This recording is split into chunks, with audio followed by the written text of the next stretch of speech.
This is an original story written by Conan called A Adventure. One day in Milmish, New York, Jack and Mara woke up. Mara was tugging on Jack and they went to a secret place. Then we found a rocket ship and went to the moon. Where do you want to go first? I don't know, let's just jump. Luckily, we have spacesuits. Yeah. They found a house with a force field around it. They went into it suspiciously and they saw a hamster on the right and a cat and a dog on the left. What the heck? Shh! Someone obviously lives here. Maybe you're right. They looked and they saw something very special. As they creeped through the house, they saw a man watching TV. How does he even have a satellite? I have no idea. Mara, this is really weird. I know. This guy has a satellite, dog, cat, and a hamster. Plus, he's in his underpants. As Jack and Mara found what they were looking for, they snuck out of the house and got to the teleporter. It's broken. How do we get home? Jack and Mara were stuck in space, but the guy had all the materials needed. So Jack went back to the house and the man caught them. What are you kids doing? He locked Jack and Mara in a room. Jack tried to find a key and finally found it. They got out and rushed out of the house. They got into the rocket ship and went back home. That was a long adventure. Now, this is a story in which I edited and how I interpreted it.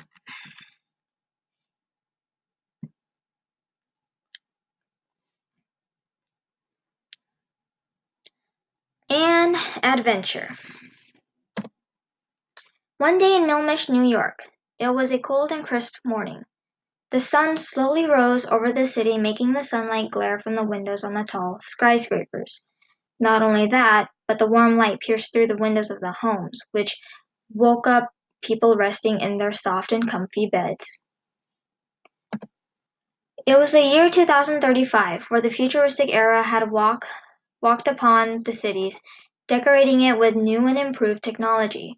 Inventions of flying cars, robots, and cyborgs were everywhere, and a norm to everyday lives. There was a 15-year-old boy named Jack, who had short, dark brown hair, green eyes, tan skin, and wore glasses. He was brave and kind to his friends, but he was also sly and adventurous. Jack felt a gentle tug on the sleeve of his black shirt and slowly opened his eyes. His blurry vision made it hard to see the two people who were standing on the right side of his bed. He reached to his left to grab his thin rectangular glasses on the dresser and put them on. Turning back around, he saw his two friends, Mara and Tony. Mara is a beautiful and sweet girl. She is 15 years old and has long brown hair, hazel eyes, and fair skin. She was also smart, shy, helpful, and kind. As Mara saw Jack get up from bed, she smiled warmly at her green-eyed friend. Standing next to her was her brother, Tony. Tony is a 16-year-old teenager who is the older brother of Mara. He has short, blonde hair, gray eyes, and lightly tanned skin. He was calm, serious, strong, and protective over his younger sister. Jack got up from bed and got ready for the adventure he and his friends planned to go on from when they were kids. Putting on a gray, long-sleeved shirt, black jeans, and black and white Converse, he was ready to go. The three friends went to a secret place that was discovered in Jack's home.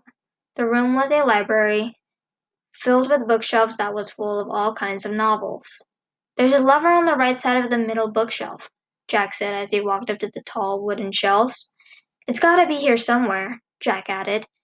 He pulled out all the books from their place, but had no luck in finding the lever to opening the door. Jack was a bit too short to reach the fourth shelf, so Tony went to help him.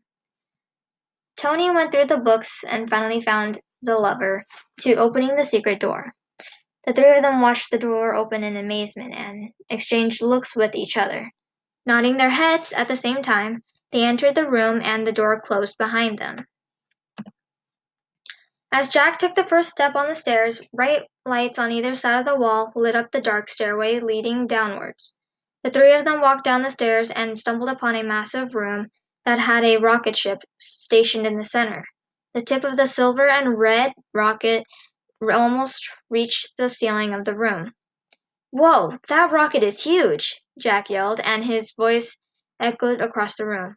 "I know how to use the controls. Come on, let's go to the moon and have an adventure." Mara and Tony looked at each other and looked back at Jack. They agreed to his request. Jack, Mara, and Tony found spacesuits and put them on.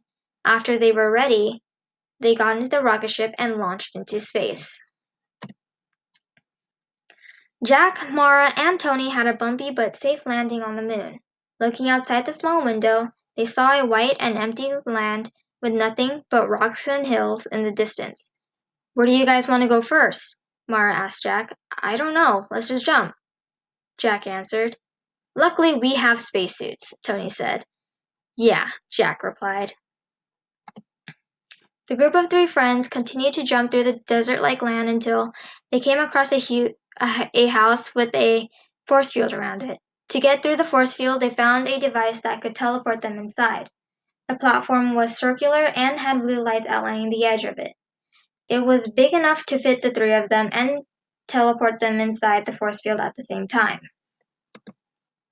Jack, Mara, and Tony's curiosity got the better of them and decided to explore the inside of the one-story house. Once they entered through the front door, the first thing they saw was a hamster running on a hamster wheel on the right and a dog and a cat sleeping on the left. "What the heck?" Tony said in confusion as to why there were animals on the moon. "Shh! Someone obviously lives here," Mara whispered to her brother. Maybe you're right," Jack said as he thought about it. As Jack and his friends crept through the house, they discovered something odd. There was a man sitting in a single-seated, cushioned chair and was watching TV. "How does he even get signals from the satellite?" Jack asked Mara.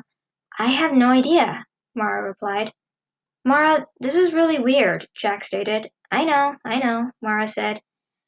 "This guy is getting signals from the satellite, not to mention he has a dog, cat, and a hamster, plus he's in his underpants," Jack explained. The man sitting on the chair is named Marcus. He has black military cut hair, blue eyes, pale skin, and has an eye patch over his right eye. He is a mad scientist who is mean, strict, grumpy, short-tempered, and muscular. Jack, Mara, and Tony gasped when they saw Marcus turn off the TV and get up from his seat. Luckily, they found a place to hide, which was behind the kitchen counter. When Marcus walked through a hallway and with his back turned to them, Jack carefully peeked from around the corner and saw a door that led to a basement.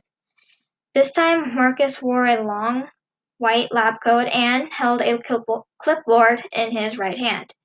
The three of them followed Marcus into the basement and tried their best to not make any noise while doing so. They find a scientific lab with many scientists and humans in big, long tubes with light blue liquid in it. "What is he doing?" Mara asked Tony. "He's doing illegal experimentations on humans," Tony responded with an angry look. "We should go home. Now," Jack suggested, and the siblings agreed to his idea. Tony and Mara left the lab area, but Jack stayed behind because he overheard a conversation between Marcus and another person. "We found an unknown rocket ship that was located 10 miles away from our base, sir," a female scientist with red hair and brown eyes informed Marcus. "Well, have you destroyed it?" Marcus asked. "Yes, sir," the lady replied. "Excellent. Now shut down the teleporters. We won't let them escape our grasp," Marcus demanded, and his underlings obeyed his command. As Jack had learned new information, he had to tell Tony and Mara about it. After 10 minutes, Jack arrived at the location of the siblings, whom were trying to get the teleporter to work. "Guys, it won't work. They shut down the teleporter and they destroyed our rocket ship.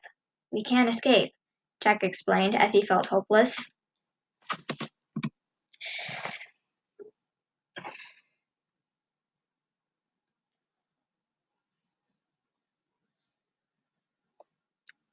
To be continued.